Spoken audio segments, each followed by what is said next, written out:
Buenas tardes, les damos la bienvenida al octavo coloquio de investigación que organiza la Dirección de Investigación y Posgrado de la Universidad Nacional Rosario Castellanos. Mi nombre es Itzel López Amperio y seré quien modere esta mesa titulada Autonomía, Migración Infantil y Derechos Económicos Indígenas, perteneciente al programa de maestría en Derecho Indígena. Esta mesa está conformada por dos docentes comentaristas a quien tengo el honor de presentar. Maestro César Victoria Martínez, quien es doctorante del doctorado en Historia y Etnohistoria de la Escuela Nacional de Antropología e Historia. Sus líneas de investigación se centran en el estudio de la cosmovisión y ritualidad de pueblos zapotecos de la Sierra Sur de Oaxaca. Bienvenido. Doctora Irene Sánchez Franco, doctora doctora de Antropología Social. Sus líneas de investigación se centran en el análisis del fenómeno religioso en poblaciones indígenas, primero chiapanecas y luego veracruzanas. Bienvenida. Actualmente se encuentra realizando un postdoctorado en la Universidad Veracruzana. Además de la y el comentarista, dentro de esta mesa se encuentran estudiantes que presentarán sus avances del trabajo terminal, que en un momento presentaré. La dinámica de trabajo es que cada estudiante tiene un máximo de 10 minutos para realizar la presentación de sus avances de investigación. Una vez que terminen, la y el comentarista tendrán 10 minutos cada uno para realizar la retroalimentación que consideren pertinente. También les comento que 2 minutos antes de que concluya este tiempo, se los indicaré. Les recuerdo que no hay réplica por parte de las personas estudiantes y que la retroalimentación la deben revisar, analizar y considerar con sus respectivos docentes directores de trabajo terminal. Iniciamos la mesa de trabajo con la presentación de Alfredo Bautista López, que presentará su trabajo titulado El ejercicio de la autonomía. Adelante, por favor.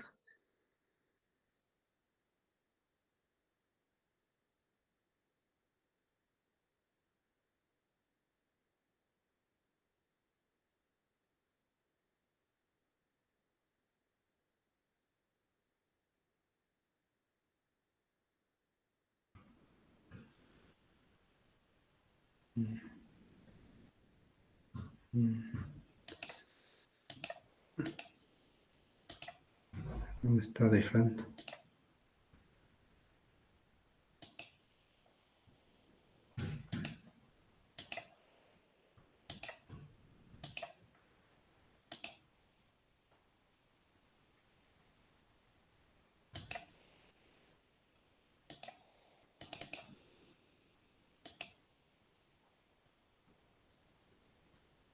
No tengo problemas para presentarlo, creo ya.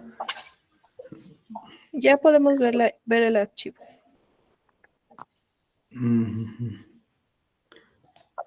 Para...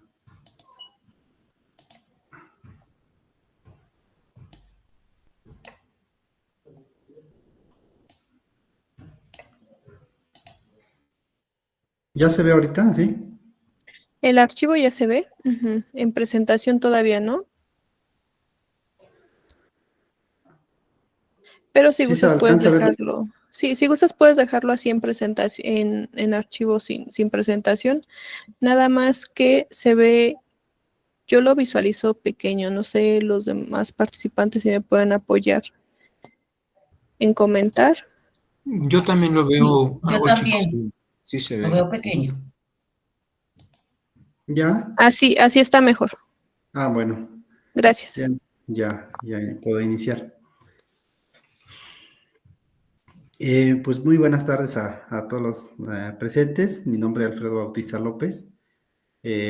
Voy a continuar. A continuación voy a presentar el avance de mi trabajo de investigación titulado El ejercicio de la autonomía. Este trabajo se está realizando desde dos rostros de la pluralidad, uno en un contexto de San Antonino Monteverde, un pueblo de Oaxaca, y el otro en un pueblo de San Andrés Totoltepec, Tlalpan, de la Ciudad de México. A continuación, pues bueno, tenemos en primera presentación la introducción. En esta parte se busca, en esta investigación, visibilizar los contextos existentes, principalmente en el ejercicio de la autonomía de dos comunidades indígenas u originarias de San Antonino Monteverde y San Andrés Totoltepec, Tlalpan, Ciudad de México, mismas que como comunidad han buscado en sus diferentes formas para construir y fortalecer sus propios sistemas de convivencia buscando el bien colectivo. ¿Sí se alcanza a ver la introducción? Sí. Ok, bueno. Antes de iniciar, pues bueno, la presentación la tengo como un tema de problematización como una pregunta en torno a la investigación. En esto lo que se busca es identificar, o en este caso, cuáles serían los factores y las prácticas autonómicas que han permitido o obstaculizado el ejercicio de la autonomía de estas dos comunidades, ¿no? El primer punto es abordar las prácticas autonómicas que vive la comunidad indígena inmerso en una zona rural frente al ejercicio de su autonomía. Y el otro es, en el mismo sentido, abordar la práctica autonómica que vive la comunidad indígena que está inmerso en una zona urbana. La zona rural, refiriéndome a la comunidad indígena de San Antonino Monteverde y la comunidad urbana a la de San Andrés Totoltepec. Y bueno, se ha comentado que los pueblos indígenas no solo existen, sino también se mueven y en muchos casos lo hacen fuera de los espacios institucionales por los estados de los que lo conforman parte, creando sus propios rostros y rumbos, ¿no? Entonces, esto es en cuanto al tema de la problematización de qué factores enfrentan esa cuestión. Pasamos al tema de la justificación, y pues bueno, en el tema de la justificación se busca hablar de la vivencia que se tiene, ya que bueno, en el caso mío, Alfredo Bautista, soy mixteco de la comunidad de San Antonino Monteverde. En este contexto me ha permitido a mí conocer y dar servicio comunitario, que me ha permitido acompañar diversos procesos en el ejercicio de la autonomía de mi comunidad. El ejercicio de la autonomía en un ámbito específico, con base en usos y prácticas tradicionales existentes, tanto en lo sustantivo como en el procesal.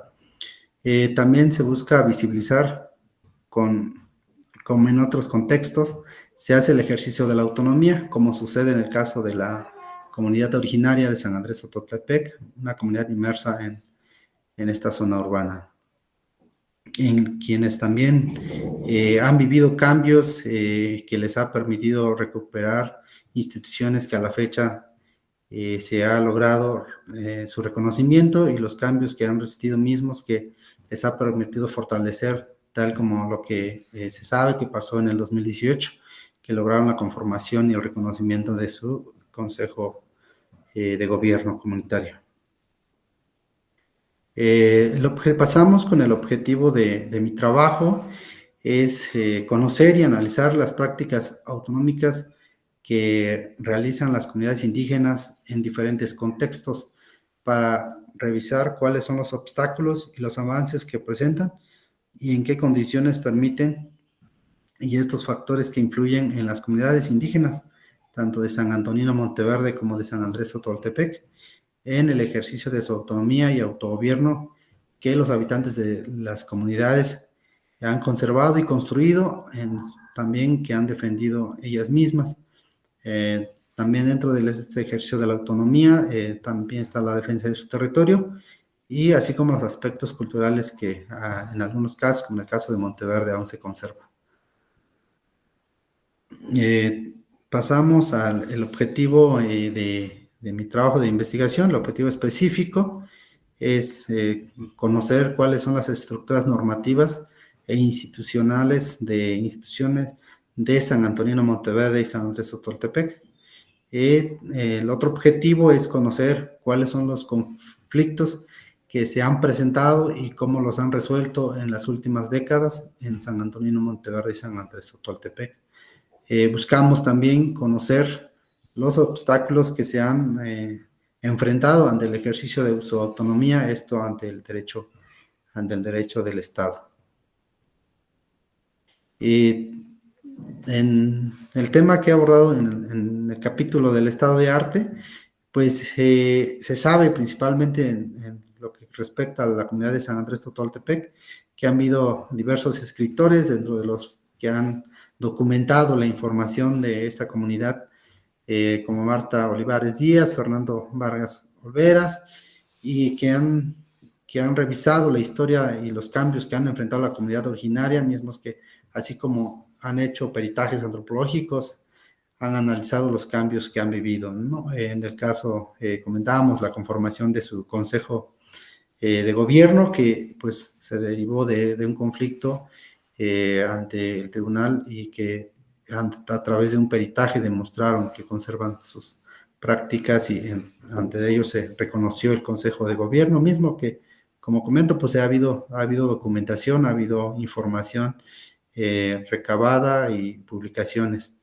En el caso de San Antonino Monteverde, de lo que he logrado investigar, de informaciones de diversas fuentes, no hay investigaciones realizadas, solo la información mediante los saberes que se ha vivido antes de 1995 y la representación política que ha tenido las autoridades, como en el caso de que anteriormente se concentraba el poder en la cabecera municipal. Posterior a ello, mediante la organización de las comunidades que lo integran, se manifestaron y el interés de participar, y fue así que lograron ser parte o considerarse como miembros del Ayuntamiento de San Antonino Monteverde. Eso es en cuanto a lo que respecta a mi estado de arte.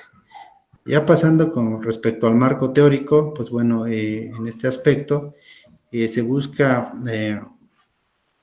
señalar las perspectivas y categorías analíticas que van a guiar la investigación. Será referente al ejercicio de la autonomía, en la que las autoridades es quien ejerce su potestad sobre sus Le asuntos restan 2 minutos.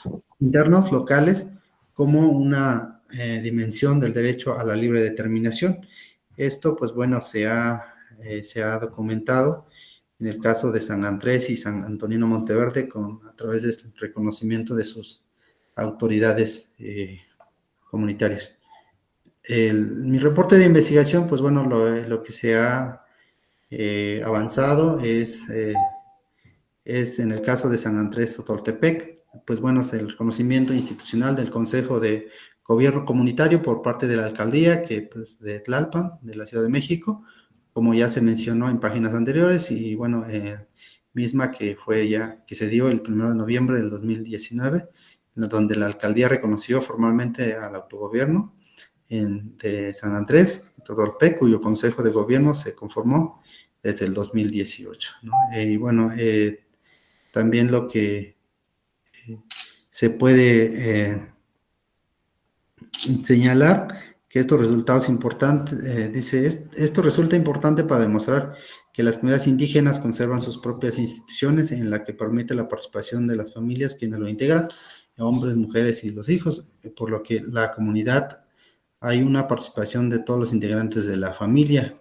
Caso contrario, lo que se desarrolla en el Estado con las autoridades, que a través de sus instituciones establecidas, y quienes conservan una estructura muy, muy colonial. Entonces, respecto, bueno, pues hasta ahí fue mi presentación. La descripción territorial, pues bueno, ya no tuve espacio, bueno, ya no me dio tiempo a agregarlo. La descripción territorial tanto de San Antonino Monteverde con San Andrés Totoltepec. Agradecemos la presentación y comenzaremos con la ronda de retroalimentaciones. Maestro César, por favor.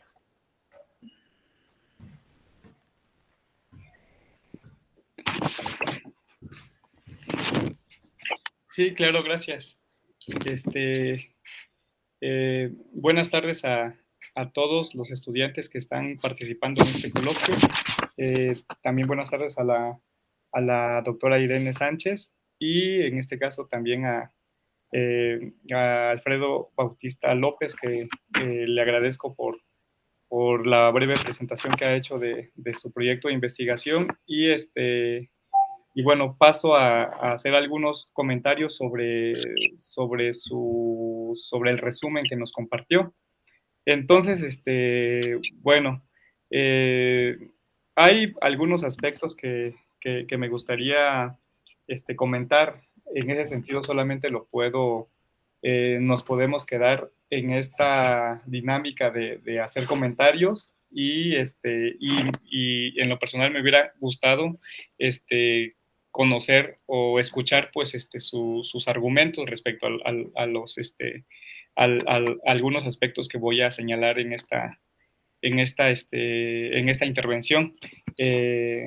Entonces, bueno, sé que eso no es posible justo por la misma dinámica de este curso, pero bueno, entonces, sí, de entrada hay un aspecto que me llamó la atención en su breve descripción metodológica que presenta en su resumen. Lo que entiendo que en sus palabras señala que dentro de su metodología va a abordar estudio de casos múltiples y no un estudio comparativo, señala. En lo personal me queda un poco de duda a qué se refiere con este principio de que él hará un estudio de caso múltiple y no un estudio comparativo, en el sentido que justamente en el ejercicio de documentar la pluralidad jurídica y las instituciones propias que sustentan la organización comunitaria, colectiva de diversos pueblos originarios de nuestro país. Pienso que un estudio comparativo, en este caso, entre San Andrés Totoltepec y Monteverde, Oaxaca, este pueblo mixteco de donde señala Alfredo que es originario, parecería, desde la interpretación que puedo hacer, pertinente, dado que uno de los principales, ¿cómo se llama? De los principales aportes de una maestría que tiene como tema fundamental el tema del reconocimiento de los derechos de los pueblos originarios, en este caso una maestría en Derecho Indígena. Creo pertinente no hacer justamente lo que en antropología se entiende como un estudio comparativo, es decir, en este caso, ¿qué es lo que se compara? Pues los sistemas de organización sociopolítica comunitaria, es decir, cómo se organizan las personas, cómo ejercen su autonomía y el derecho que tienen a regirse a partir de sus propias instituciones, en el caso concreto de San Andrés Totoltepec, y cómo se organizan en Monteverde, es decir, cuál es el sistema normativo propio, cómo está sustentado, cuál es la lógica cultural propia que sustenta esas prácticas autonómicas. Entonces, en lo personal, ese es un aspecto que me llama la atención cuando leo este aspecto en su propuesta metodológica de Alfredo. Entonces, salvo que no puedo escuchar su réplica o su argumentación, es una duda, ¿no? que me queda, y que pienso que justamente la comparación de lo que acabo de decir, pues sería oportuna, dado que es pertinente para el reconocimiento de la pluralidad jurídica, de la pluralidad de instituciones propias, y sobre todo que también, ¿cómo se dice? Suma al reconocimiento, a la documentación de la diversidad jurídica, ¿no? En este caso, de la diversidad de instituciones propias, comunitarias, que permiten ejercer la autonomía. Entonces, en ese sentido me refiero pues a documentar, a describir en qué consisten esas instituciones propias en cada contexto, claro, desde el ente analítico del enfoque teórico que se está empleando. Entonces, ese sería un comentario breve que puedo hacer al trabajo, bueno, la presentación de Alfredo. Y bueno, pues es todo lo que puedo comentar. Gracias, maestro. Doctora Irene, por favor. Gracias, maestra Judith, ¿verdad?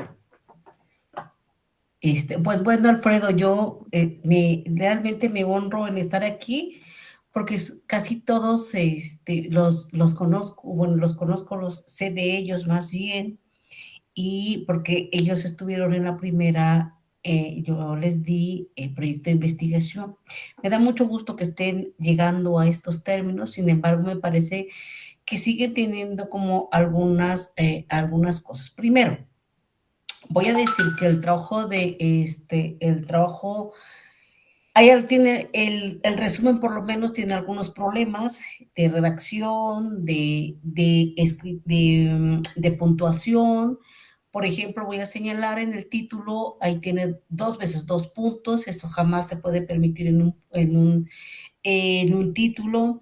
También tiene un punto al final, que eso creo que cuando tuvimos nosotras aquella UCA, creo que esas eran cosas que yo revisaba con, con mucho con mucho ahínco, porque me parecía que es parte de la formación y creo que hay que tomarlo en cuenta. Sin embargo, yendo intentando mirar que los problemas de redacción y demás pueden resolverse con otras, con alguna buena revisión de alguien que les apoye. Hay otros temas que me gustaría abordarlo, como el uno, es que no me queda en la introducción. Cuando uno hace la introducción, se refiere directamente al tema que vamos a trabajar, no de lo que yo estoy haciendo, sino al tema que voy a decir e introduzco, porque si me hubiera introducido directamente al tema y no de dónde es él, me hubiera quedado con mucho más claridad de lo que se quiere trabajar. Uno, entonces, este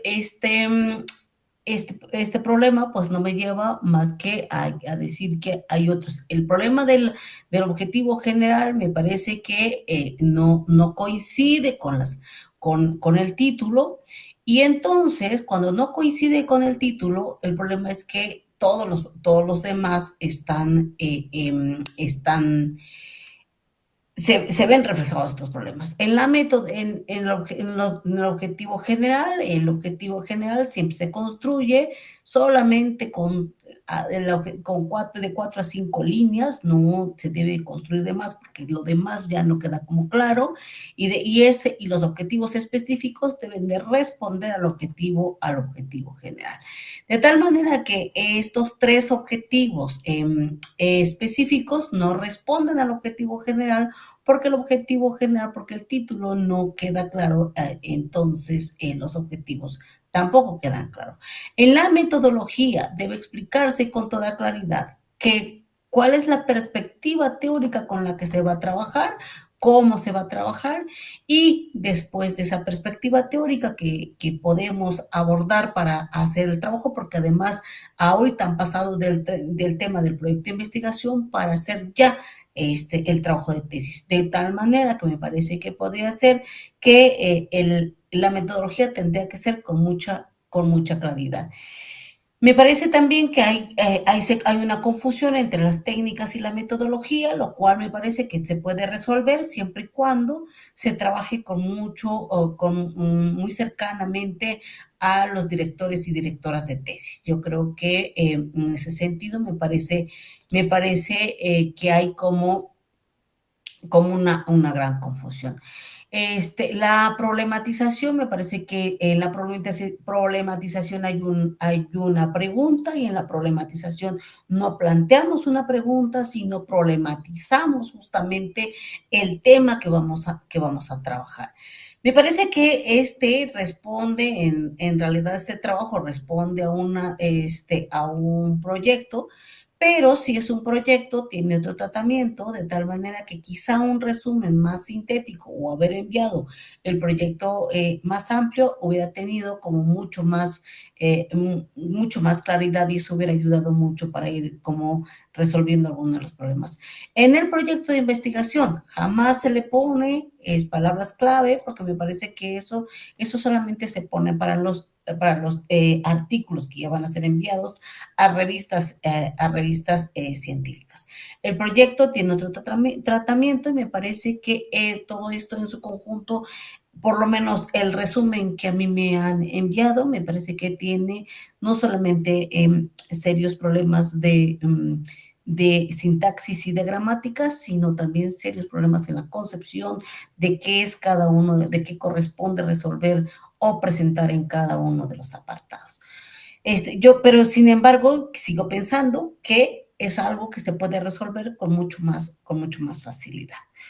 Espero que te ayude, Alfredo. Yo te conozco, sé que ese trabajo lo vas trabajando desde hace ya mucho, no sé, por lo menos desde que iniciaste esta maestría, y creo que también me parece que ahora, no me acuerdo si en ese momento yo dije que 2 poblaciones eran demasiadas. Sigo pensando lo mismo porque acuérdense que no son estudiantes de tiempo completo y quizá con una localidad con un municipio sería más que suficiente.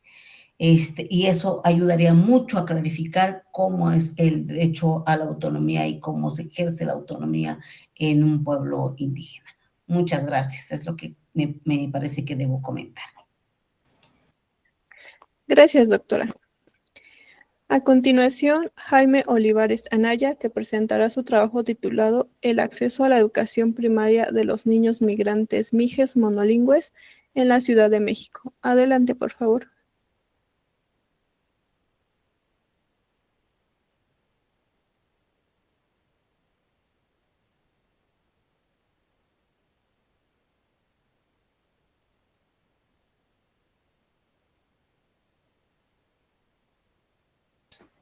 Gracias. Un momento, por favor, ¿eh?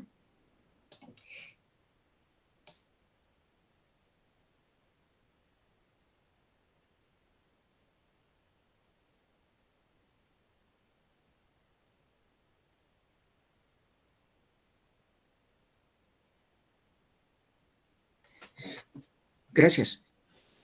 La forma de titulación va a ser por medio de lo que es un artículo de divulgación, el cual he trabajado con la doctora Irene. Ya hemos tenido algunos avances. Entonces, el título de esta investigación se denomina El acceso a la educación primaria de los niños migrantes mijes monolingües en la Ciudad de México. Comienza con lo que es un resumen, este apartado, y posteriormente contamos con lo que son unas palabras clave y una introducción. Aquí en la introducción explico en qué consiste todo este trabajo y cuáles son los apartados que estoy trabajando. Posteriormente empiezo con lo que es una introducción a lo que es el pueblo indígena mije, en dónde están ubicados, cuáles son en este caso sus tradiciones, cómo se les llama, que a ellos se hacen llamar los no conquistados orgullosamente por ser un pueblo que no tuvo un 100% en este caso, de los españoles que fueran a imponerse sobre ellos. Posteriormente, tengo otro apartado donde analizo qué se requiere para que los mijes, en este caso, sean ciudadanos. Para ellos es muy importante que participen en lo que es el tequio y que también empiecen a tomar cargos a partir de los 12 años como topiles. Posteriormente tengo otro apartado en donde defino lo que es la propiedad comunal, qué tan importante es para ellos los espacios de tierra para que en este caso sean para beneficio de todos. También checo lo que son las instituciones mijes con base a su sistema normativo, como lo que son en este caso la asamblea comunitaria, el consejo de ancianos, que son las instituciones más importantes, y también para ellos retomo algo que es súper valiosísimo, que es los ritos y ceremonias en la cual piden permiso a la naturaleza para las actividades que van a llevar a cabo, como es la agricultura. Hago una definición también de lo que es la comunalidad, en la cual es el espacio en el que prácticamente ellos conviven y de acuerdo a sus tradiciones, sus costumbres. Entonces, porque cada comunidad de un pueblo indígena es diferente. Entonces me interesó poner ese apartado. También hago una comparación en lo que son las autoridades mijes y las autoridades estatales. Aquí ellos mencionan que el presidente municipal para ellos es como si tuviera el cargo de gobernador. También el alcalde, en este caso, es como si tuviera la función de lo que sería el Ministerio Público, y el síndico, que es en este caso el que persigue los delitos también, y también el Consejo que es la propiedad ejidal, que es como la Secretaría Agraria aquí a nivel federal y a nivel del Estado. También menciono un apartado sobre lo que es la migración del pueblo indígena mije hacia otros estados de la República, para posteriormente eh, ver cuáles son las causas de la migración que le están orillando a que ellos vayan a otros lugares, como es el caso de la Ciudad de México, que lo voy a abordar más adelante. Posteriormente, retomo, como mi tema de investigación va enfocado a lo que son niños y niñas, y entonces retomo lo que dice la Ley de Interculturalidad de la Ciudad de México. Y ahí retomo cuáles son los derechos y en este caso, qué es lo que deben de hacer las autoridades cuando se presentan estos casos de niños migrantes que llegan a la ciudad. Posteriormente, analizo y ubico dónde se encuentran los mijes que han migrado a la Ciudad de México, viendo que mayoritariamente se establecen en la alcaldía Xochimilco, en la alcaldía Tlalpan, en la alcaldía Álvaro Obregón y en la Gustavo Amadero. Posteriormente ya hago un apartado sobre lo que es el derecho del acceso a la educación que está estipulado en la Constitución, en donde menciona que prácticamente a los niños, en especial a todos en general, no se les puede negar la educación, que es lo que especifica el artículo 3 y el artículo 2 ya especifica lo que se refiere a los niños indígenas. Posteriormente también retomo este derecho que está establecido en la Constitución de la Ciudad de México, que más o menos es similar a la Constitución Federal.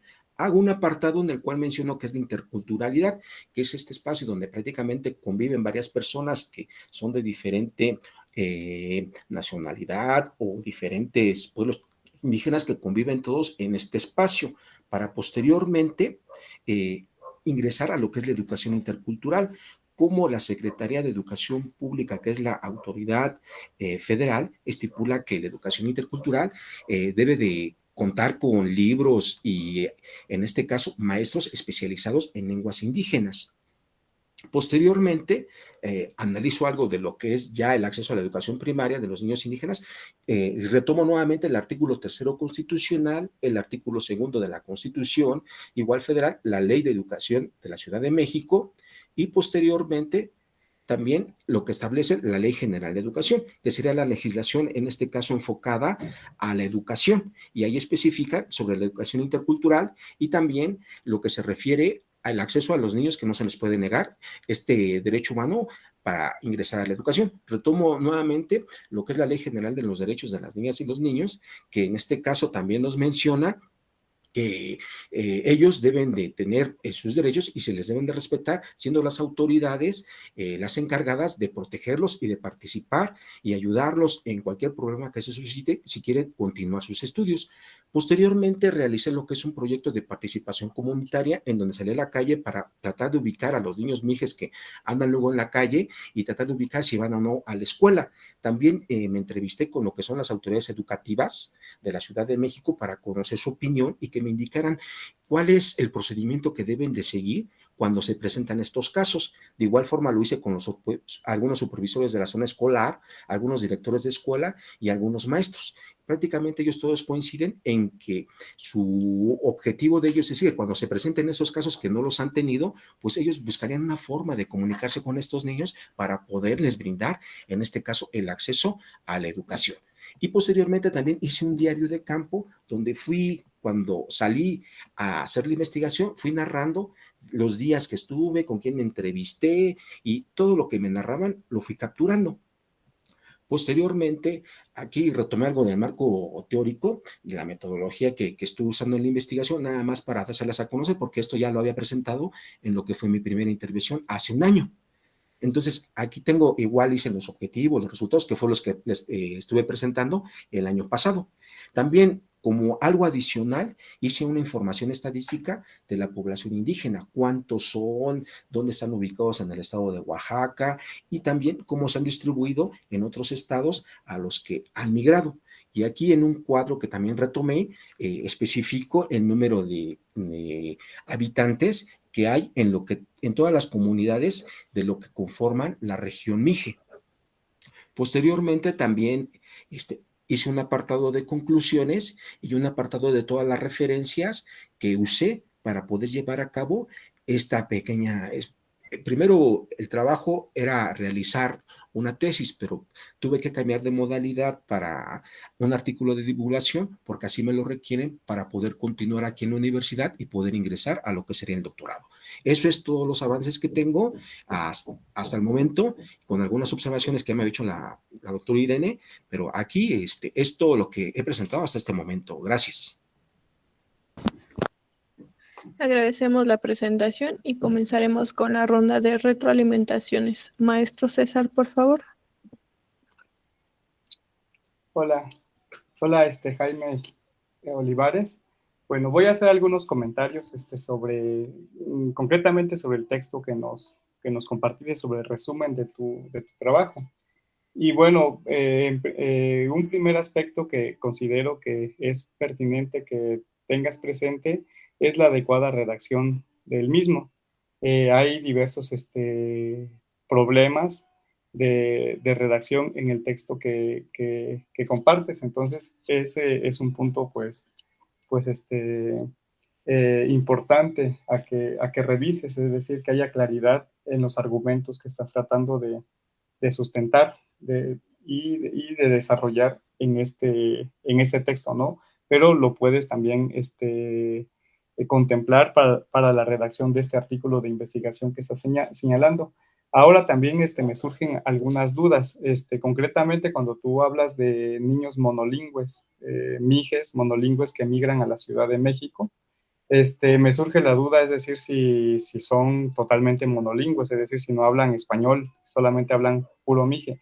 Es un dato que tú ya verificaste, que tienes, del cual tienes constancia, porque lo cierto hay que tener presente que en muchos de estos pueblos mijes, es decir, yo he tenido la oportunidad de vivir en pueblos mijes y por varios años, la verdad es que hablan español, es decir, hablan español incluso dentro de mismas comunidades mijes empiezan a tener planteamientos desde las propias escuelas y a nivel comunitario por la recuperación de la propia lengua, es decir, porque hay un desplazamiento incluso en las mismas comunidades. Entonces eso me lleva a preguntar qué tanto en realidad sí pasa que sean niños literalmente que no hablan español cuando podría ser, ¿no? Por ejemplo, que pues, de hecho no hablaran español, pero muchos en sus contextos de origen hablan, es decir, hablan la lengua española igual que la mije y en muchos casos hay un desplazamiento, ¿no?, de la lengua propia. Eso ocurre. Y otro aspecto que también me pienso que es importante que además de hacer toda esta revisión, ¿no?, contextualizando dónde se ubica esta región sociocultural, ¿no?, en Oaxaca, habitada por población de este grupo etnolingüístico, en el caso oaxaqueño, que como lo comentas, creo que un aspecto fundamental también es preguntarse cuáles son los factores que motivan esta migración a la Ciudad de México. Es decir, para contextualizarla, que posiblemente está dentro de una problemática estructural, ¿no? Es decir, cuáles son los motivos por los cuales migran y cuáles son las problemáticas que enfrentan en sus lugares de destino, es decir, en todos estos sitios que señalaste, ¿no?, donde radican. Entonces yo creo que es un punto importante el hecho pues sí, de debatir, de reflexionar cuáles son los factores que motivan esa migración de niños mijes y en qué condición se da. Y también, bueno, tú señalas en tu resumen que presentas que como parte de tus resultados, pero también lo dices en otro apartado que no recuerdo cuál es, pero dices o afirmas que los profesores efectivamente, o das a entender que los profesores sí están preparados para impartir una educación intercultural. Entonces, eso me llama la atención. Creo que tendría que hacerse una, ¿cómo decirlo? Como una reflexión, un análisis hasta donde pueda ser posible, es decir, para debatir si en realidad las instituciones de educación pública están preparadas, ¿no? Para ofrecer una educación con perspectiva intercultural y atender a este tipo de población eh, eh, migrante, ¿no? Es decir, en realidad sí ocurre, y sobre todo, pues confrontar todos estos, ¿cómo se llama? Se llama todos estos mecanismos jurídicos que tutelan los derechos también que tienen esta población migrante, la población infantil, y que tanto operan. Un derecho, pues es el derecho a la educación, ¿no? Por ejemplo. Pero que tanto ocurren en la práctica y en realidad sí que tanto están preparados los profesores en un contexto urbano para atender a esta población. Y también otro aspecto que bueno, no se permite, bueno, no se puede observar en el resumen que compartiste, pero sí es importante también hacer un planteamiento. Si vamos a hablar de educación intercultural, entiendo que es uno de los conceptos clave, pues sí, abordar cómo estamos comprendiendo este concepto y quizá buscar bibliografía pertinente pues que aborde este concepto o este enfoque de la educación intercultural, ¿no? Cómo se concibe.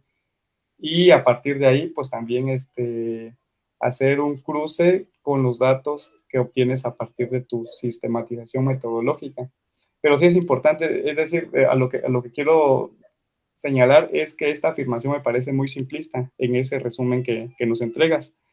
Quizá es por el espacio y el tiempo, pero es una afirmación simplista, es decir, que no se contextualiza toda la serie de problemáticas que están, por una parte, motivando la migración, es decir, por qué migran, una serie de problemas no estructurales y cuáles son las problemáticas que enfrenta esta población migrante en la Ciudad de México y qué tanto las instituciones pues responden, ¿no? A esa problemática, qué tanto ocurren en la práctica aquellas, aquellas obligaciones a las cuales están obligadas las instituciones, ¿no? Para procurar una educación intercultural a esta población.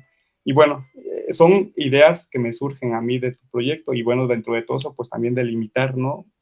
¿Qué es lo pertinente para este, para este ejercicio de redacción de un artículo de divulgación?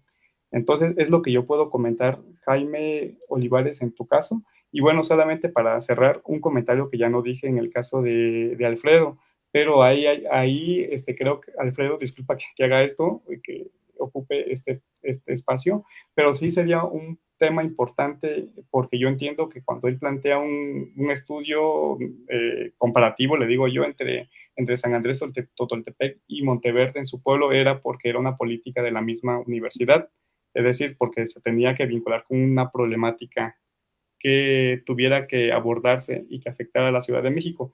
Pero en este caso, si fuera la circunstancia de que como la universidad es nacional, pudiera enfocarse solamente a la comunidad que conoce, concretamente Monteverde, y también tomando el comentario de la doctora Irene, es decir, para hacer esta delimitación, porque decía, pues es bastante no analizar dos contextos distintos. Entonces, es un poquito, en el caso de Alfredo, pues que pregunte si en este momento ya se puede solamente enfocar en el análisis del caso de su pueblo, ¿no? Es todo lo que comento. Gracias, maestro. Doctora Irene, por favor. Gracias, maestra Judith, muchas gracias. Jaime, de verdad es un gusto verte.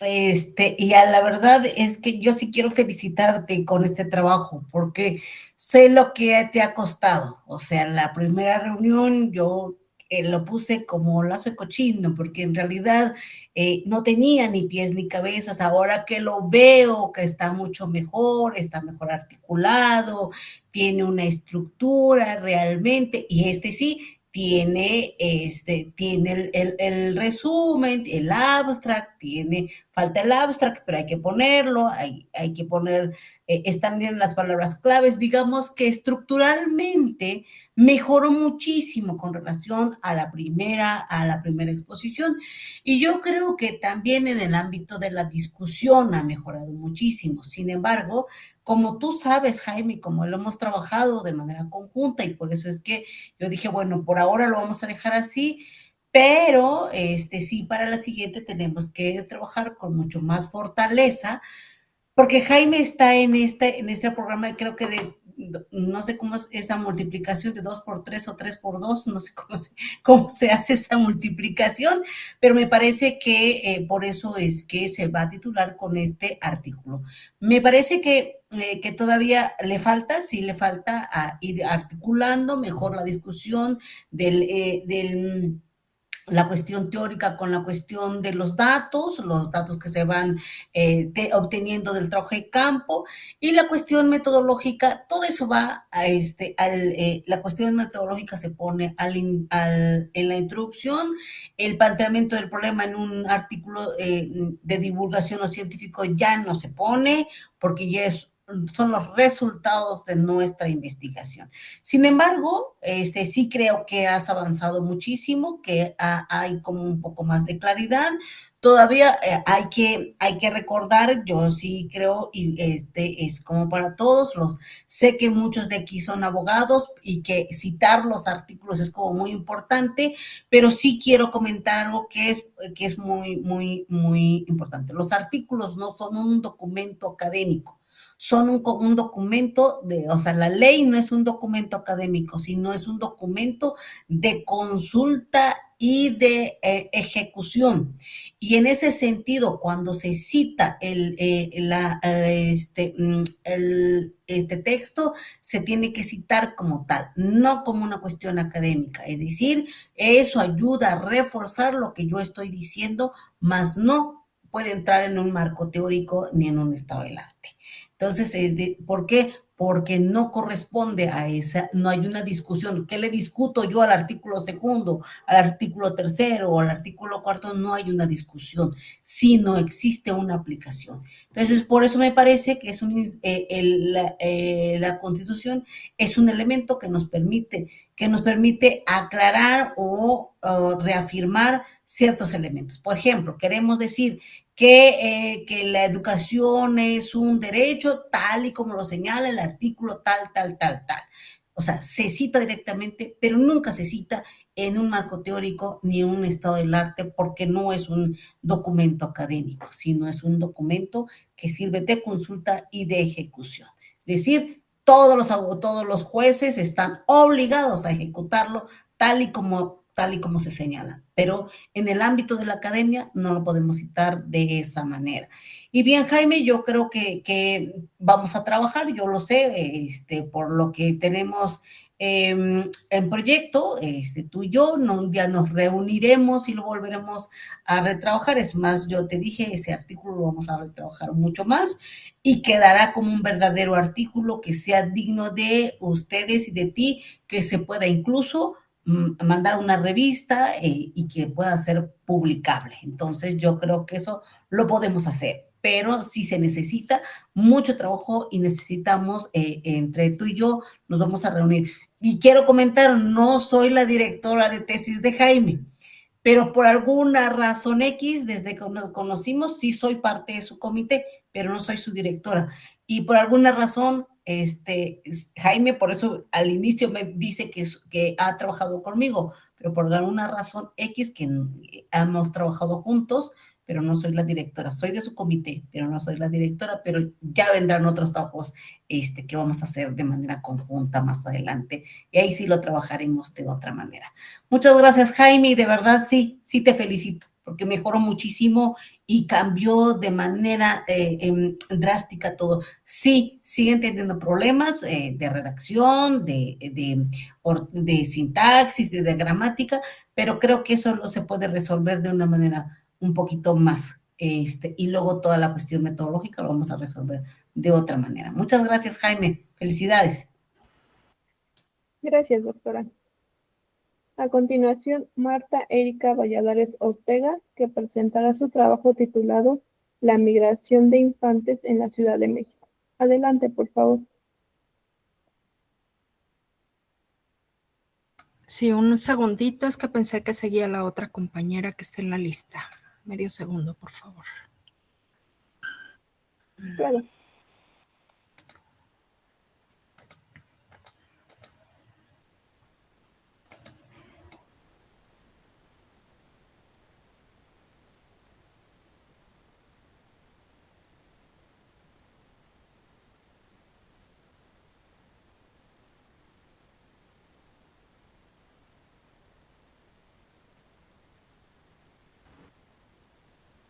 Algo pasó que se desconectó. Erika. Ah, ya, regresó.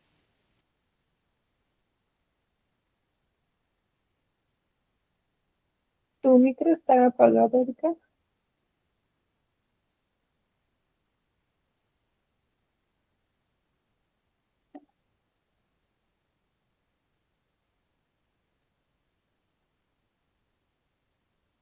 Erika, veo que estás hablando, pero tu micro está desconectado. No sé si es algo que nos quieras compartir o prefieras dejarlo desactivado en lo que presenta. A ver, ahí. Sí, ahí ya te escucho. Es que quiero compartir mi presentación. A ver. No sé si se alcance ya a ver. Sí, ya la veo como archivo de PowerPoint. Sí, nada más que no me deja verlo desde el principio.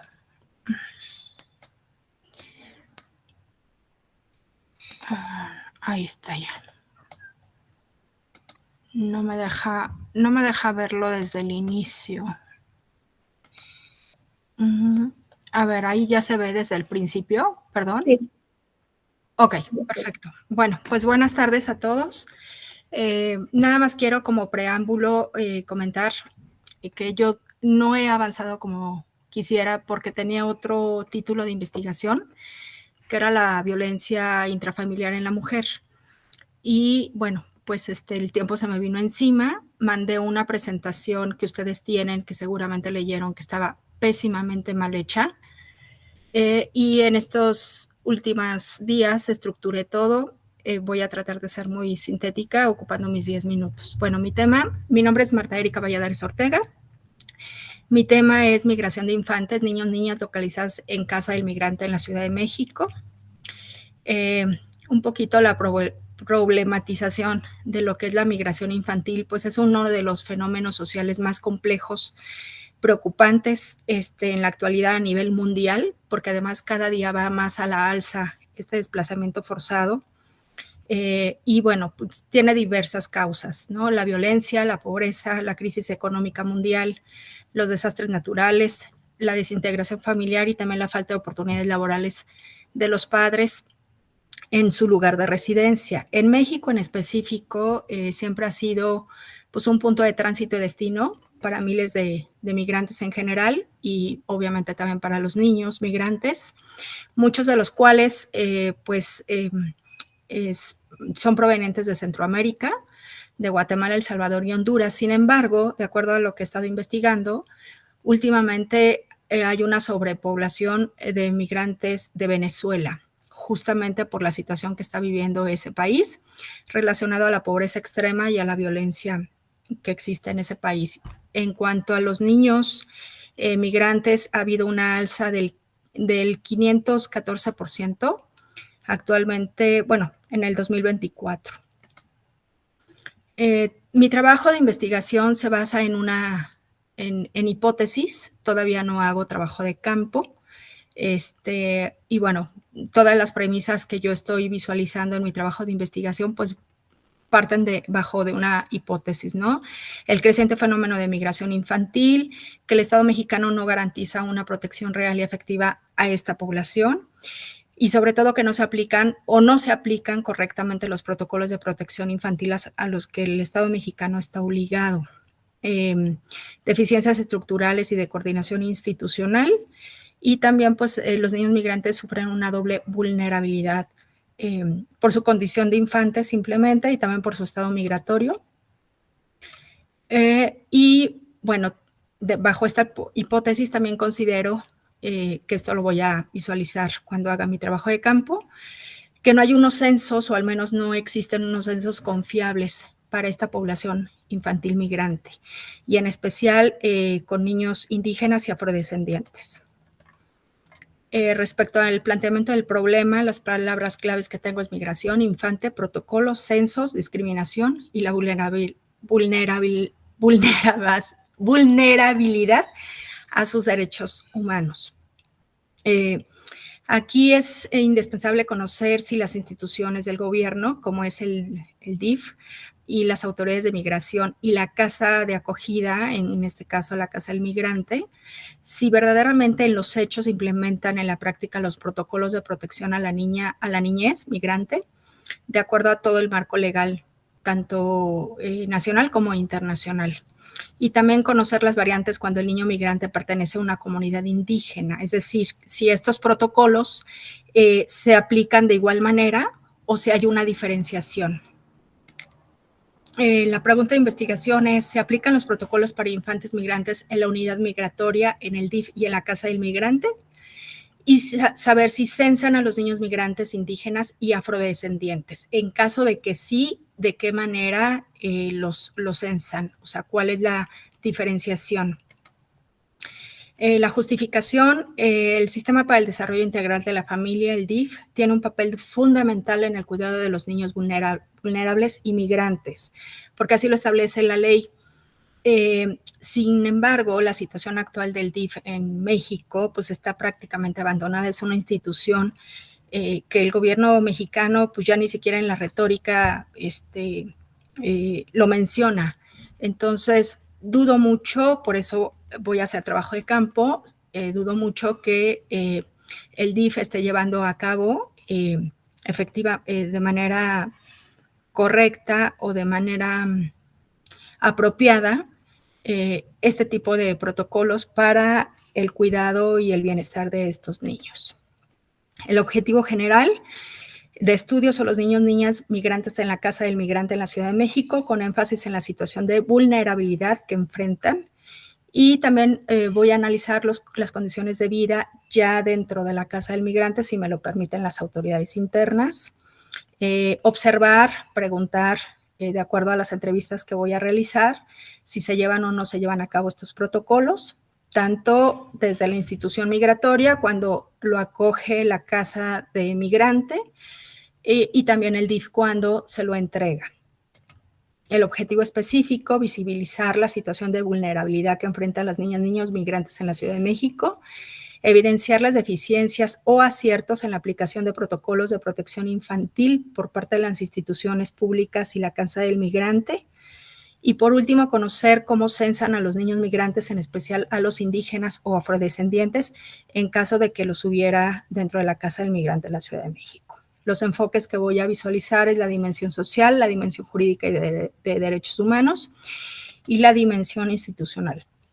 La metodología que utilizaré en este trabajo de investigación, voy a adoptar un enfoque mixto, tanto las técnicas cualitativas, donde estoy recopilando datos de fuentes oficiales, estadísticas, de acuerdo a toda la reglamentación, a la ley tanto nacional como internacional, a los formatos que existen, y el descriptivo y exploratorio, que sería ya en campo, una vez que visite tanto la institución migratoria como el DIF y la casa del migrante.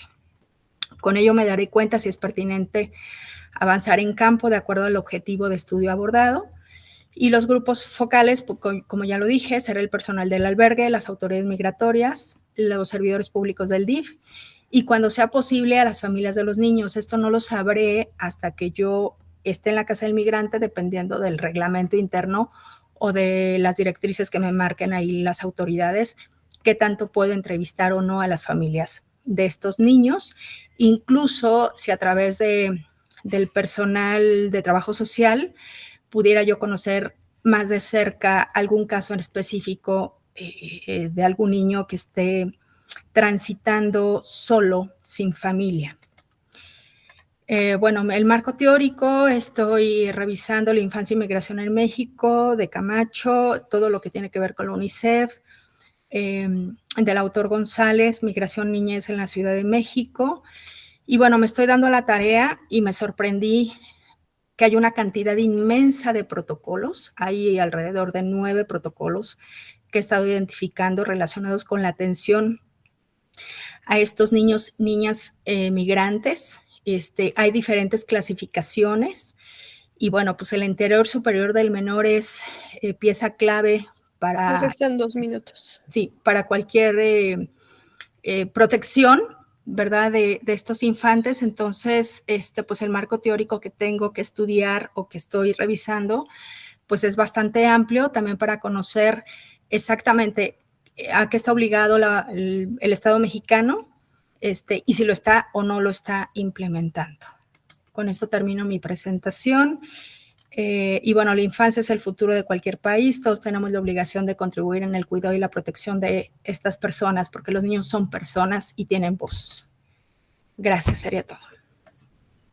Agradecemos la presentación y comenzaremos con la ronda de retroalimentaciones. Maestro César, por favor.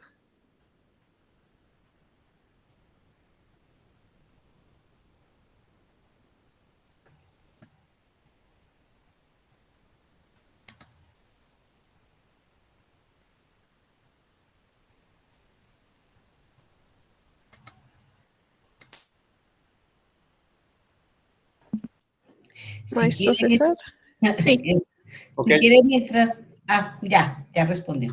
Sí, es que estaba hablando, pero tenía el micrófono apagado. Sí, Gracias. Bueno, estoy comentando que bueno, que agradezco a Erika Valladares por su presentación tan, pues, sistemática que nos realiza y también le estaba comentando que yo tuve una impresión muy diferente a la que nos comenta, ¿no? Al inicio de su presentación, de que nos envió un texto, pues, con varias deficiencias, entiendo que nos señalaba. Pienso que es lo contrario, bueno, para mí, ¿no? Lo que leí en este texto, pienso que tienes bastantes habilidades, ¿no? En este caso de razonamiento analítico, argumentativo y una redacción bastante clara en este texto, ¿no? que leí. Algunos aspectos que quizá en los objetivos me parece que revisar, pero en general el resumen que nos presentas tiene estructura, tus argumentos son claros. Y bueno, comento esto porque a mí me dio esa impresión, ¿no? Un poco contraria a lo que nos comentabas. Y bien, me queda un poco la duda si este proyecto que señalas que estás iniciando nuevamente, va a ser una tesis, un artículo, una tesina. Entonces, pero pienso que estás planteando una problemática bastante importante, ¿no? No sé qué tanto se ha reflexionado, se ha discutido sobre este tema en México, pero es un problema bastante fuerte que sin duda cumple con uno de los principios que sustentan los objetivos que pretende lograr la universidad, ¿no? Atender problemas concretos, ¿no? Que necesitan ser pues reflexionados y solucionados. Entonces, en el apartado de tus conclusiones, pues yo veo un panorama, ¿no? De una problemática que es bastante fuerte y a eso me refiero cuando comento que es un tema, pues sí, que yo creo que a veces pasamos como desapercibido, ¿no? Entonces, entiendo que tu tema o tu hilo conductor es la migración, ¿no? De niños o de infantes que se localizan en casa del migrante de la Ciudad de México. Pero en esta revisión que haces en tus conclusiones y bueno, también a lo largo de este texto que nos envías, me parece bastante pertinente que problematizas, es decir, nos permites comprender cuál es tu problema central, ¿no? Que buscas analizar y sobre todo que señalas una serie de datos que son importantes de tener en cuenta, como por ejemplo todas las tasas alarmantes señalas que enfrentan los niños migrantes, ¿no? En la Ciudad de México a raíz de los datos que obtienes del Instituto Nacional de Migración del año 2023, deserción escolar, explotación laboral, discriminación institucional. Es decir, uno puede pues pensar, bueno, cómo están atendiendo las instituciones y sus representantes esta problemática, ¿no? Y justo un tema que me parece bastante interesante, pues es justamente esta reflexión que realizas cuando señalas qué tanto ocurre en la práctica, porque es algo que señalas, todo lo que está legislado en cuanto a la tutela de los derechos de los infantes y qué tanto se ven reflejados en la realidad. Entonces yo creo que es un razonamiento, pues es un planteamiento del problema bastante interesante. Yo, en la parte de tus conclusiones, yo lo veía más como un planteamiento del problema de investigación. Entonces, pienso que es un tema importante por todo lo que analizas y además que permites también ver todo, o te preguntas, ¿no? ¿Cuáles son esos factores, esos motivos o esos factores que motivan la migración de los niños, ¿no? Yo más bien lo pensaba en el caso de la niñez indígena. Un poco me hace recordar a lo que comenta Jaime Olivares en el caso de los mijes, ¿no? Del grupo cultural mije. Pero sí, ¿cuáles son los factores que motivan esta migración? ¿Por qué están saliendo de sus contextos de origen? Y nos permites advertir una serie de un entramado, ¿no? De una situación pues bastante compleja, ¿no? Violencia, discriminación, una situación de desigualdad social, es decir, todo el panorama que está detrás de ese fenómeno migratorio y sobre todo también toda la serie de circunstancias que enfrentan en este caso en la Ciudad de México. Entonces, pienso que el tema es bastante pertinente y factible también de ser tiene pertinencia pues y relevancia social si lo queremos ver de esa forma. Entonces, pues eso es algo que quiero comentar, que tu tema me parece muy, muy importante. Y pues a nivel de metodología, entiendo que es un proyecto que vas a empezar a desarrollar. Entonces, una recomendación pues es revisar qué tanto, bueno, entiendo que te vas a enfocar a esta institución que se llama Casa del Migrante CDMX, pero sí hacer el ejercicio, si tú lo crees conveniente, tú y tu tutor, de delimitar, ¿no? Este proyecto de investigación, aunque ya está bastante focalizado a que se va a desarrollar en esa institución. Entonces, y pues la población es la niñez migrante en este contexto, ¿no? Entonces, pienso que es un buen proyecto de investigación. Ya la cuestión metodológica, teórica, pienso que la vas a abordar con tu director de tesis, pero en lo que yo observo, si tú hiciste este planteamiento de este problema, creo que tienes bastantes facultades, habilidades para desarrollarlo de una manera exitosa. Entonces, pues es lo que puedo yo comentar de este tema. Y bueno, son muchos aspectos que creo que son interesantes, ¿no? En cuanto a la reflexión y el análisis. Entonces, y no sé si tú eres abogada de formación, pero es interesante, pues, también el uso del lenguaje jurídico y el conocimiento de todo este marco jurídico que tutela, ¿no? Y justamente hacer este balance en relación con el contexto, ¿no? Es decir, qué tanto cumplen en la práctica, qué tanto se cumplen en la práctica todos esos protocolos y también que señalas una problemática pues importante, ¿no? Que por un lado se utiliza todo un discurso político, pero que es muy contrario a la realidad, ¿no? A la problemática que estás abordando. Pues es todo lo que comento, Erika. Gracias. Gracias a usted, doctor. Muchas gracias. Gracias, maestro. Doctora Irene, por favor. Gracias, maestra. Gracias, Erika. Sí, efectivamente me parece que en relación a aquello que presentabas cuando eran ideas iniciales, ha mejorado muchísimo, han habido cambios muy sustanciales.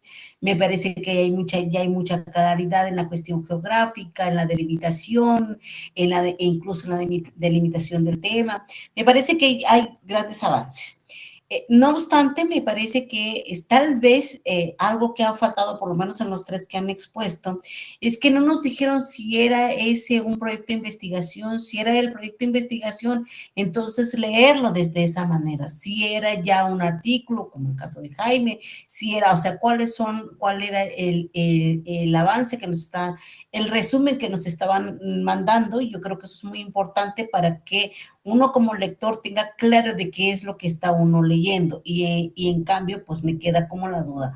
Bien, o sea, voy a pasar a comentar rápidamente el trabajo uno porque creo que también hay cosas de estructura que ya están muy bien, pero hay cosas de gramática y sintaxis que hay que mejorarlo, pero básicamente en lo que me voy a centrar es en la cuestión del objetivo general. El objetivo general jamás se usa una página ni media página para escribir el objetivo, sino un objetivo general debe escribirse en un máximo de cinco renglones y tiene que ser con mucha claridad. Y como no me queda como muy claro, entonces por eso es que a la hora de visibilizar, por ejemplo, este objetivo que lo voy a mencionar, que dice visibilizar la necesidad de realizar censos con cifras muy específicas, donde abarque toda la información de los niños y niñas adolescentes en estado de orfandad, de migración, abandono, desaparición en situación de violencia. O bueno, o es migración o es violencia. En ese sentido me parece que hay que aclararlo que tenerlo con toda claridad, o es migración o violencia, y efectivamente queda mucho mejor la presentación que lo que lo que nos mandas como propuesta. La pregunta de investigación, de tal manera, perdón, que los objetivos específicos no responden al objetivo general. Y bueno, hay cosas que hace como hacer notar, o sea, cuando uno hace investigación, uno no hace notar, sino analiza, realiza, pero no solo uno lo hace notar, porque si no, de nada nos sirve mucho.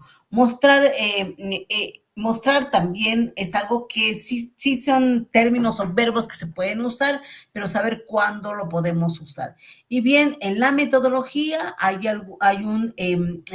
no en lo que tú presentas, me parece que el que nos enviaste está muy claro, es de un corte cualitativo, pero aún falta en lo que presentas y en lo que nos presentas ahora, perdón, hay una confusión entre la metodología y las técnicas de investigación. Aclarar por favor eso, que las técnicas no es lo mismo que técnicas de investigación, y con eso creo que tendríamos como mucho más claro. En un proyecto de investigación nunca lleva conclusiones, de tal manera que, ¿por qué? Porque todavía no has hecho la investigación. Las conclusiones vienen una vez que has realizado la investigación. Y en tu caso me parece que ha quedado como muy claro que todavía vas a hacer la investigación, y que creo que este proyecto podría ayudarte mucho para que tenga mejor argumentación, y ese sea realmente la guía con la que vas a trabajar en este centro. De ahí en fuera me parece que hay ya muchos avances, pero todavía hay que ir como mejorando no solamente lo que dices de manera discursiva, sino lo que tienes de manera escrita. Muchas gracias, Erika. Felicidades. Al contrario, muchas gracias, doctora. Gracias, doctora. A continuación, Margot Roldán Figueroa, que presentará su trabajo titulado El impacto de la pesca industrial en los derechos de los pescadores artesanales indígenas de Progreso, Yucatán, México. Adelante, por favor. Muchas gracias, buenas tardes a todos. Voy a permitirme presentar. Claro, adelante.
No se ha presentado la pantalla, ¿verdad?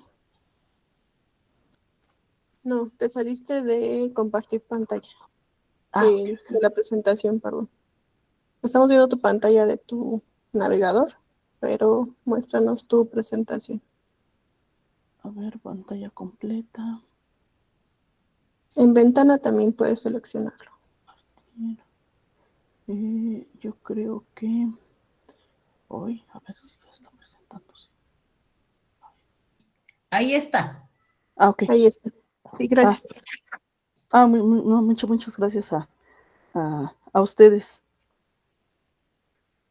Bien, el tema em, que voy a presentar a manera de tesis es el impacto de la pesca industrial en los derechos de los pescadores artesanales indígenas de Progreso Yucatán, México. Para realizar este tema, pues bueno, cabe mencionar que ya es mi tercer tema y espero que ya sea el último. También es la primera vez que me presento en coloquio, dado a que he cambiado de temas y también pues de alguna manera necesitaba concretar la delimitación del fenómeno de estudio. Para ello me di a la tarea de realizar una relación de artículos. Dentro de ellos, estos fueron los que más sobresalieron en el sentido jurídico de la pretensión de mi tema. Este proceso que llevé a cabo fue con la finalidad de obtener información de qué es lo que se ha investigado y con base a ellos sacar los enfoques que me ha permitido determinar hacia dónde van estas investigaciones y qué es lo que le faltaría a los artículos, no porque tengan un faltante los artículos, cabe mencionar, pues ya están publicados, sino porque cada uno tiene su delimitación en el artículo. Sin embargo, qué es lo que dejan abierto como líneas de investigación en lo cual yo podría continuar investigando con base a la relación del gusto que tengo por el tema. Entonces, dentro de ellos, pues pude ver que realizan investigaciones de corte mixto, también se hace una serie de análisis estadísticos para ver demográficamente qué es lo que ha pasado, también cuáles las cantidades de importaciones y exportaciones de la pesca, también lo que es eh, la determinación de las especies y también pues la legalidad que ha tenido la pesca de Yucatán frente a a los pescadores que se encuentran ilegalmente, como pues también los impactos ecológicos. Entonces, dado esto, precisamente quedó así mi tema determinado, el impacto de la pesca industrial en los derechos de los pescadores artesanales indígenas de Progreso Yucatán, México. Bien, contexto y objetivo. La pesca tradicional se ha sustentado de las comunidades originarias en la costa de Yucatán. A lo largo de los siglos se ve amenazada por el crecimiento de la pesca a gran escala. Esta expansión industrial ha afectado gravemente los derechos y la subsistencia de los pescadores locales. Aquí el objetivo de la investigación es analizar cómo la pesca industrial impacta los derechos de los pescadores tradicionales de origen indígena en Progreso Yucatán. Se identificarán los limitantes que enfrentan y se plantearán alternativas para asegurar su práctica, que sea sostenible y que sus derechos vamos a cortarlo, y que sus derechos estén protegidos. Aquí pues manejo diferentes factores como parte de una identificación que posteriormente voy a comentar. La pregunta de investigación es ¿cuáles son los factores que impactan la pesca industrial en los derechos de los pescadores artesanales indígenas de Progreso Yucatán, México? Y acá los apartados de la investigación son tres: los derechos de los pueblos indígenas, la pesca artesanal contra la pesca industrial y el impacto socioeconómico ambiental. Estos tres apartados pretendo que sean los capítulos de mi tesis. En el primero se analizarán los derechos reconocidos de los pueblos indígenas en la legislación nacional e internacional, incluyendo el derecho a sus territorios, recursos naturales y la forma de vida tradicionales. En el segundo se establecerán las diferencias entre la pesca artesanal, caracterizada por su bajo impacto ambiental y su importancia para la seguridad alimentaria local, y la pesca industrial, que utiliza tecnologías avanzadas y tiene un enfoque comercial a gran escala. Y en el último, que es el impacto socioeconómico y ambiental, se identificará el impacto de la pesca industrial en la economía local, el empleo, la seguridad alimentaria y el medio ambiente marino. Aquí, en esta última parte, es precisamente de los factores que pretendo indagar, y ya encontrados, pues es el que mayor influye al que menor influye. Entonces, estos tres son lo que es la economía, el empleo, la seguridad alimentaria y el medio ambiente marino. Aquí, a pesar de que hay diferente legislación jurídica, incluyendo pues desde la Constitución hasta la Carta Nacional Pesquera, hay vacíos legales. Entonces, pues es también necesario tener un marco legal para eliminar las figuras que incrementan pues las discrecionalidades jurídicas, ¿no? Como por ejemplo, pues la negativa ficta. Cuando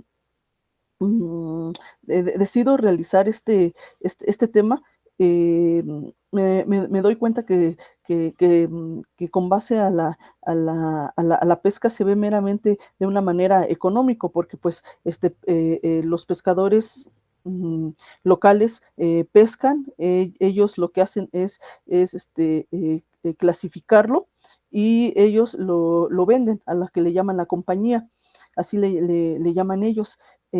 Pero dentro de todo, claro que me estoy refiriendo a los que rentan barco o tienen barco, porque bueno, también hay personas que nada más que son los pescadores que se dedican a trabajar en los barcos.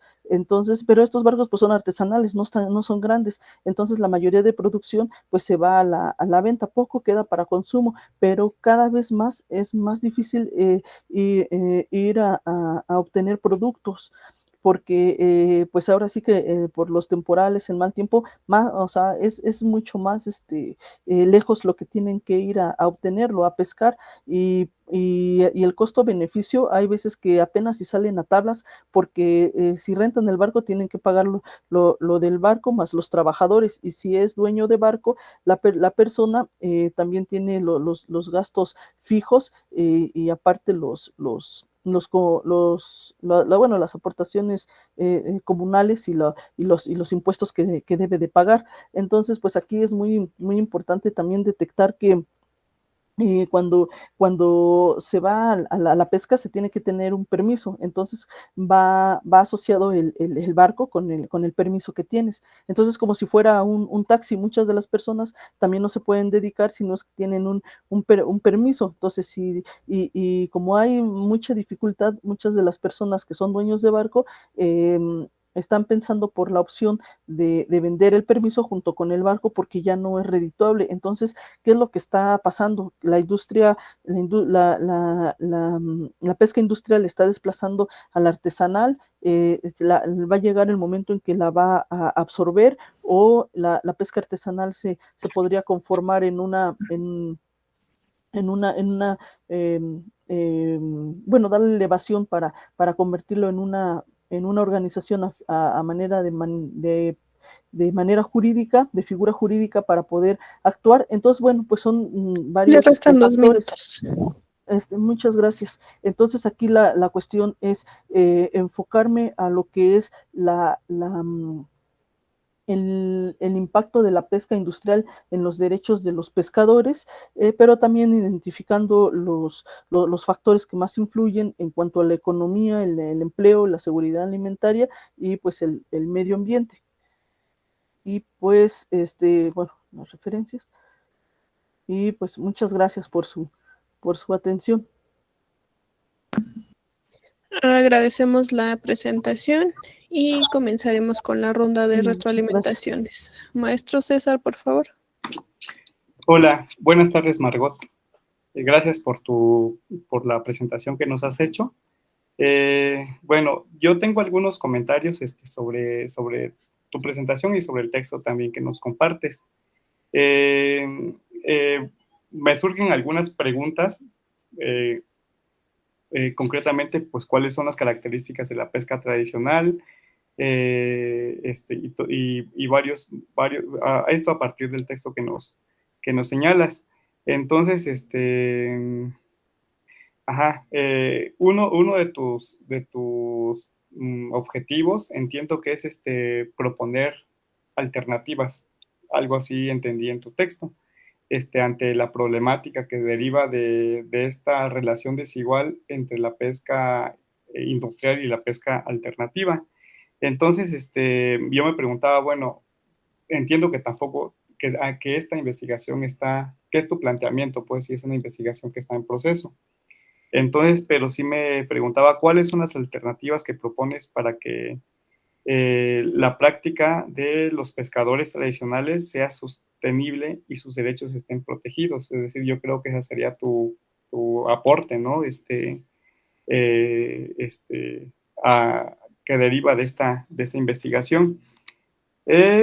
Concretamente, hay algunos aspectos que me llama la atención.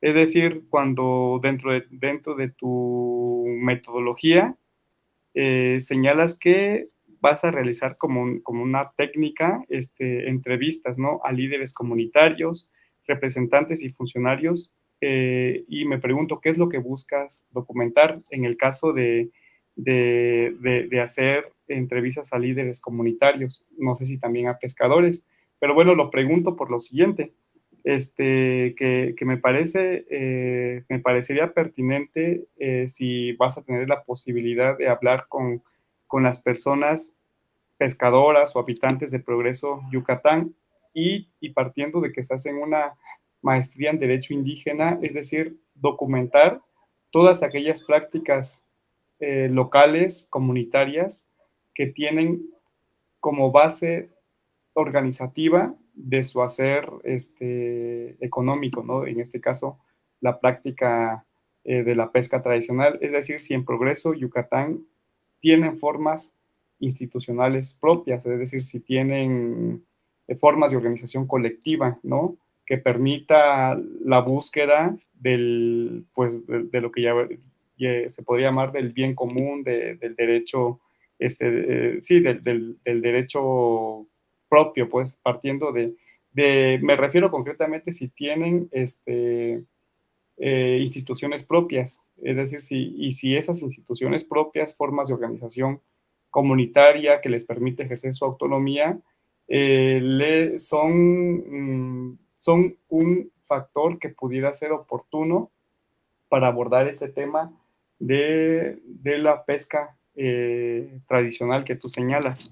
Entonces yo pienso que puede ser un tema interesante a analizar en esas entrevistas que vas a hacer, además pues, de conocer en qué consiste la pesca tradicional y seguramente las problemáticas que enfrentan en relación con la pesca industrial.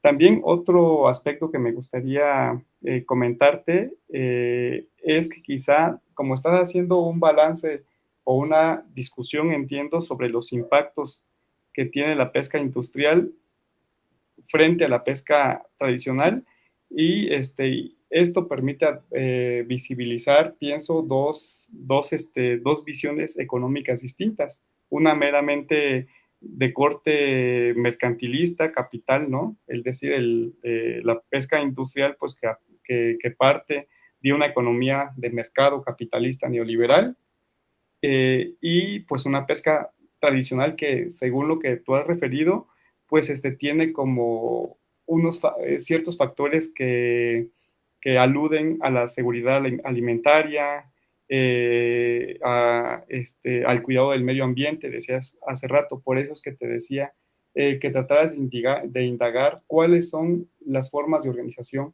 comunitaria que podrían sustentar también esas prácticas, ¿no? Económicas locales.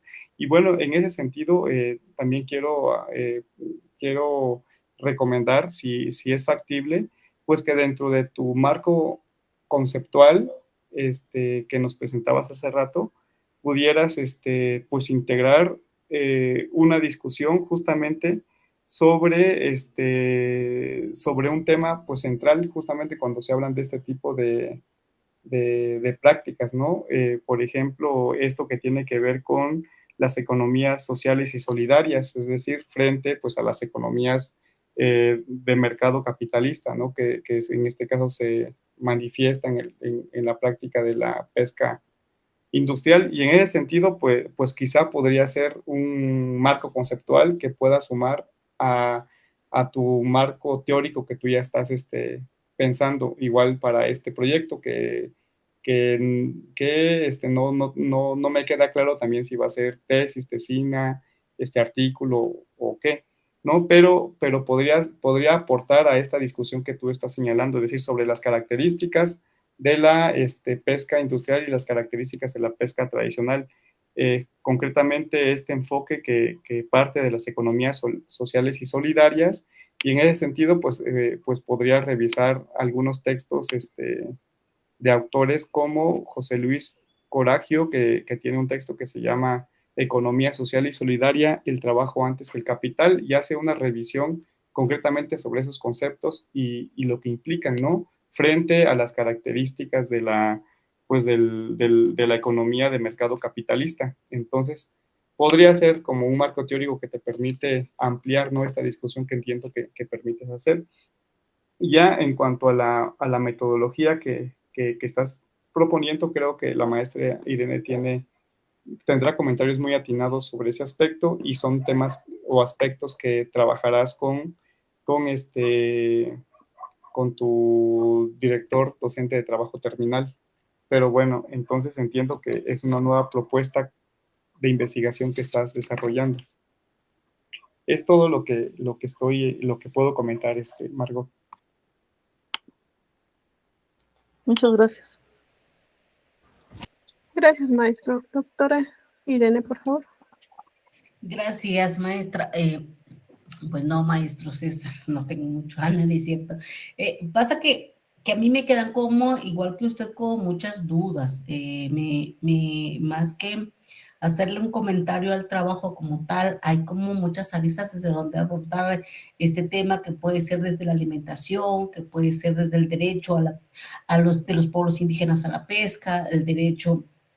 O sea, acordarse que siempre están en una maestría en derecho indígena y que tiene que ser abordado desde esa perspectiva. Y que yo creo que ese también puede ser un tema que puede aportar mucho para la resolución de algunos problemas. Y este es un problema que debería estar presente, sin embargo, no aparece.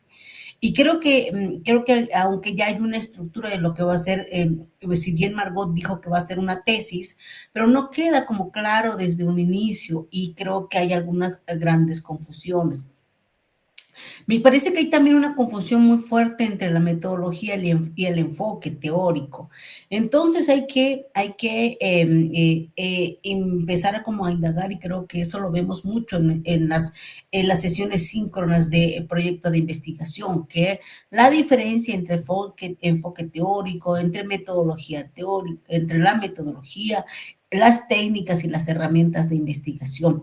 Me parece que es algo que tendríamos que tener como ya muy claro a la hora de estar presentando, porque ya han pasado como esa UCA, y ahí como que me quedo como con mucha vergüenza a sí misma, porque yo digo, yo lo hago, yo lo digo, yo estoy como muy pendiente de eso, pero parece que no queda, o sea, al final de cuentas, cuando yo veo los trabajos de los estudiantes, y me da como mucha tristeza, porque no veo que como haya quedado como claro. Entonces, me parece que sí, efectivamente, en el mes no podemos hacer muchas cosas, pero creo que hay que trabajar también muy de cerca con los directores de tesis para poder entender y poder presentar realmente trabajos que ya estén como, si no acabados, terminados, y con un poquito más de claridad. Y yo creo que este trabajo tendría que apoyarse mucho con el director o directora de tesis, para que abordarlo desde qué perspectiva. Lo voy a abordar desde el derecho indígena, del derecho a la pesca, desde el derecho ¿Cómo lo vamos a trabajar? Primero sería mi primera observación, antes que tener la estructura ya de la tesis. Segundo, tener como muy claro la cuestión metodológica.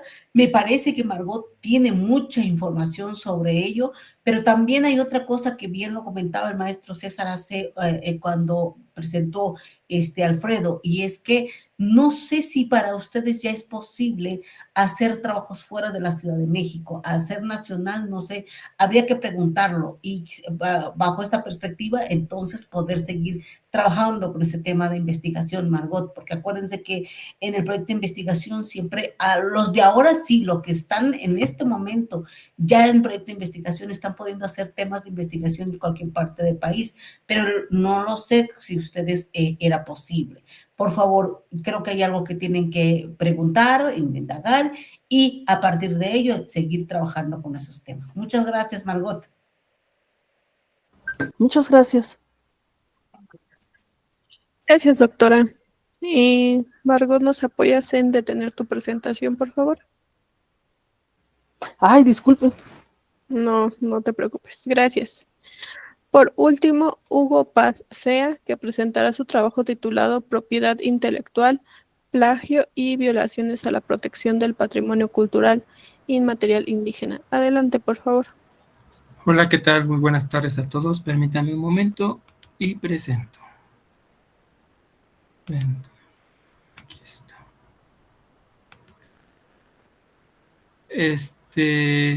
¿Sí se ve? Sí. Sí. Ok. Voy a tratar de que sea una presentación general. A ver. ¿Ya se ve general? No, todavía no.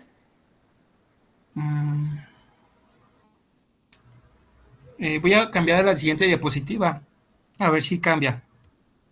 ¿Sí cambió? Gracias. No. Sigo viendo, se sigue viendo la del Comité de Trabajo de Grado. Ah, pero la primera es Universidad Nacional Rosario Castellanos. Ujú. Bueno, el título de mi proyecto, no sé por qué apareció así ahorita, pero es la protección del patrimonio inmaterial indígena en la modalidad de textiles en la Ciudad de México. Ahorita la UCA la está llevando el doctor Roberto Lara Domínguez, quien es mi profesor actualmente en esta última UCA. Mi comité de trabajo de grado es la directora, la doctora Claudia Mendoza Antún, y mis lectores son el doctor Víctor Manuel Ávila y la maestra Mayeli Martínez Torres. Ok. Introducción y justificación de la problemática. Problemática general. Plagio y apropiación cultural de diseños textiles indígenas en la Ciudad de México por parte de las Hugo, industrias. Ajá. si cambiaste de diapositiva ya no se vio. Entonces, ¿puedo dejar de compartir y otra vez compartir? A ver Sí, si... por favor. Ah, ok, gracias. Voy, ¿eh?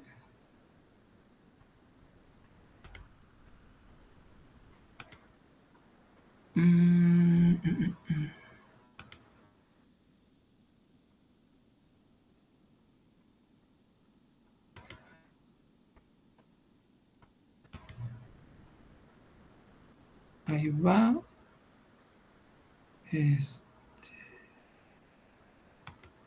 ¿Se ve?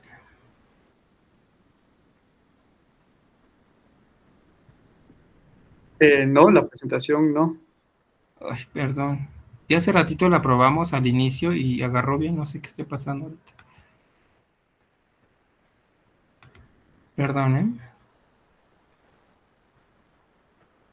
Voy a poner toda la pantalla, a ver si con esa modalidad me permite. Y voy a poner la diapositiva. ¿Sí se ve? Sí. Ok. Como les comenté, pues ahorita vamos con el tema de la introducción y justificación de la problemática. Y entonces, bueno. Problemática central, plagio y apropiación cultural de diseños textiles indígenas en la Ciudad de México por parte de las industrias de la moda. Impacto, violación de derechos humanos y socioculturales de los pueblos originarios, lucro indebido sobre su propiedad cultural, patrimonial e intelectual. Enfoque, Protección del patrimonio material indígena, específicamente en la modalidad textil, desde una perspectiva de derechos humanos y propiedad intelectual. Introducción. La investigación se centra en la protección del patrimonio y material indígena, específicamente los textiles en la Ciudad de México. Su objetivo es analizar críticamente el concepto de propiedad intelectual y lo propio, que es un concepto que yo ya he ido trabajando en algunos de los capítulos, ¿no? O sea, lo pongo como lo propio, contrario a lo que es la propiedad intelectual. El primero es un concepto occidental que proviene de una cosmovisión y un marco jurídico diferentes a los del pluralismo cultural de las comunidades indígenas. Hasta ahorita, con mi directora y mis lectores, planteamos lo que son 4 capítulos. Obviamente cada uno de los capítulos tiene sus subtemas, nomás que no los quise poner aquí, porque si no sería como abarcar solamente esta parte. El capítulo 1 es la idea de propiedad intelectual, un concepto moderno. Capítulo 2, patrimonio y material indígena. Capítulo 3, la violación de derecho y material indígena en su modalidad textil. Y capítulo 4, cambió. Perdón, el patrimonio original, protección. Capítulo 4, programa original, protección o imposición cultural. ¿A qué me refiero con el programa original? El programa original es un proyecto que parte de la Secretaría de Cultura, que en su perspectiva tiene a integrar a algunas comunidades indígenas en lo que es en la industria de la moda. Obviamente bajo una lógica no dentro de las comunidades. Ese es mi planteamiento que estoy haciendo yo. Ok. Contexto histórico de la propiedad intelectual occidental. En un primer momento, el trabajo de investigación rastreó las raíces de la propiedad intelectual hasta el derecho romano, donde se entendía como un conjunto de facultades que una persona tenía sobre un bien regulado por leyes estatales. También existieron formas tempranas de protección de derechos de copia en la antigua Grecia y Venecia. El concepto evolucionó a lo largo de los siglos bajo preceptos occidentales, eurocentristas, como el racionalismo, el individualismo y el secularismo, ¿no? Esa es parte de la investigación que hemos realizado, es justamente el rastreo del concepto de propiedad intelectual, o sea, esto es de una forma muy resumida, versus lo que se entendería como propiedad intelectual indígena. Okay. Formación, ok. Con mi directora, para ir como que vaciando estos datos, esta información que hemos ido encontrando, hicimos cuadros, ¿no? En un primer cuadro trabajamos lo que es la propiedad intelectual, ¿no? De dónde surge, tratados internacionales, ¿no? Todo esto. Y también nos pusimos a entender sobre autores, ¿no? Y sobre algunos casos donde se hablaba más sobre un concepto de propiedad intelectual indígena, ¿no? Por ejemplo, los conceptos bases de la propiedad intelectual es propiedad privada, derecho de autor, propiedad industrial, mercantilización de la cultura, masificación, consumo cultural, apropiación cultural y capitalización de la propiedad intelectual. Preguntas y temas desarrollados hasta el momento de la investigación es definiciones de la propiedad intelectual, marco histórico de la IP, qué es la propiedad intelectual, qué entra en el registro de marcas, qué obras pueden ampararse en el derecho de autor, la protección de marcas brinda la propiedad intelectual, entre otras. Estas son preguntas que nos hicimos a partir de este cuadro y que de alguna manera ya se están trabajando en los capítulos, ¿no? La investigación se ha dado a partir de 2 casos, bueno, de 2 casos, de 2 instituciones, que es la Organización Mundial de la Propiedad Intelectual. O sea, yo me puse a investigar qué es lo que dice en cada uno de los apartados, qué es lo que abarca, qué no la abarca. Cabe señalar que la OMPI hace un pequeño mención sobre propiedad intelectual indígena, pero realmente no hay un trabajo profundo. y pensando que pues también la investigación está aquí en México, pues también me di la tarea de trabajar lo que dice el Instituto Mexicano de la Propiedad Industrial, INPI, qué es lo que dice, ¿no? Qué es lo que abarca, cuáles son las leyes, cuáles son los procesos, pues para que una propiedad esté a tu nombre, cuánto tiempo, ¿no? Porque tienen tiempos, ¿no? En los cuales tú como persona puedes hacer uso, ¿no? De imagen, de marcas, de investigación, de muchas cosas, ¿no? Y después, como les comenté, pues nos fuimos a entender esa otra percepción que se tiene sobre la propiedad intelectual indígena, ¿no? Y más o menos cuáles son los convenios internacionales que hablan sobre su resguardo y protección, ¿no? Los conceptos trabajados de la propiedad intelectual indígena, pues es identidad y cultura, significado ancestral, bienes culturales y patrimoniales, derechos colectivos, prácticas y derechos patrimoniales, que como ustedes vieron, a lo contrario de ciertos conceptos que se trabajan en propiedad intelectual, cambian totalmente en conceptos de propiedad intelectual indígena. Y que hemos estado trabajando también en este cuadro para empezarlo a ponerlo en lo que son los capítulos, pues son lo que yo les comentaba como algunos convenios, el convenio 169.